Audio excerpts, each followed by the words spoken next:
Hello friends, welcome to Defence Matrix. तो एक important news को हम डिस्कस करने वाले हैं जिसके बारे में ज़्यादा चर्चा नहीं हो पाई।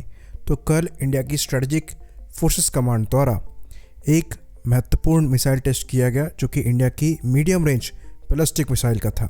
यहाँ पर बात अग्नि प्राइम की हो रही है। तो ये जो टेस्ट है ये DRDO के साथ कोलैबोरेशन में किया गया था और ये यूज़र ट्रायल का पार्ट है जो कि पिछले साल चालू हुए थे और ये मोस्ट लाइकली इस मिसाइल का तीसरा टेस्ट है। तो ये सर्विस इंडक्शन के काफ़ी ज़्यादा क्लोज है। तो अग्नि प्राइम की खास बात यहाँ पर ये है कि ये काफ़ी ज़्यादा मनवरेबल है। इसको पॉइंट A से B ले जाना भी आसान है और इसका इंटरसेप्शन भी काफ़ी ज़्यादा मुश्किल है।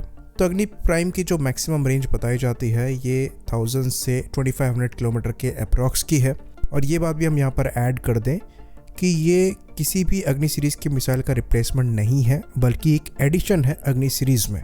और इसमें सिमिलर टेक्नोलॉजीज़ को यूज़ किया गया है जो कि अग्नि 4 और अग्नि 5 के लिए डेवलप करी गई थी। साथ ही साथ ये मिसाइल ओवरऑल हल्की है कंपोजिट मटेरियल का इस्तेमाल करने की वजह से। तो अग्नि 3 के कंपैरिजन में जो वज़न है ये ऑलमोस्ट 50% कम है और ये अग्नि सीरीज़ की लाइटेस्ट और स्मॉलेस्ट मिसाइल है। तो इस मिसाइल को कैनिस्टराइज करके रखा जा सकता है, साथ ही साथ इसको रेल के थ्रू भी लॉन्च किया जा सकता है, जिसकी वजह से यहाँ पर फ़ायदा ये है कि एक पर्टिकुलर लॉन्च साइट आपको यहाँ पर नहीं रखनी पड़ेगी।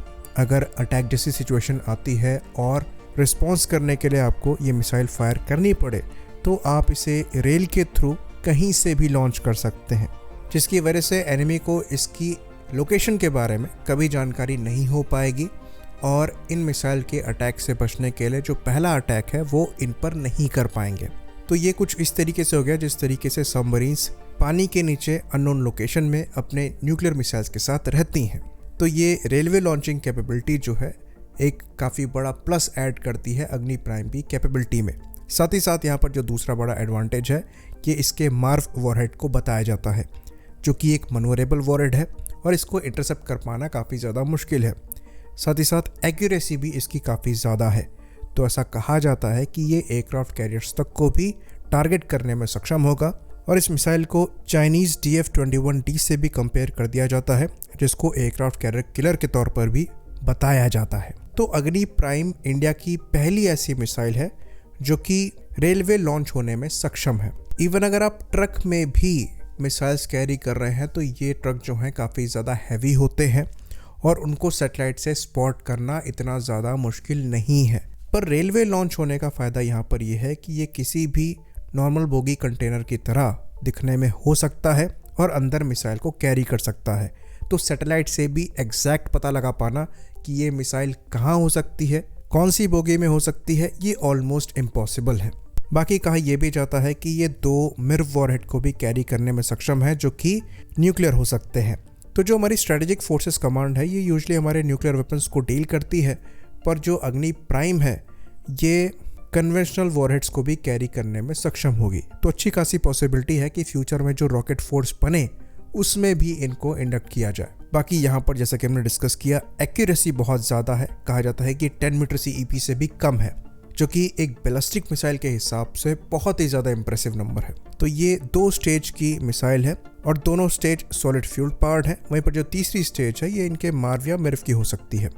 बाकी जो एक्यूरेसी है वो यहाँ पर आती है ring laser gyro based inertial navigation system को यूज़ करने की वजह से, जिसको ऑग्यूमेंट करने के लिए GPS या फिर नाविक सैटेलाइट गाइडेंस सिस्टम को यूज़ किया जाता है।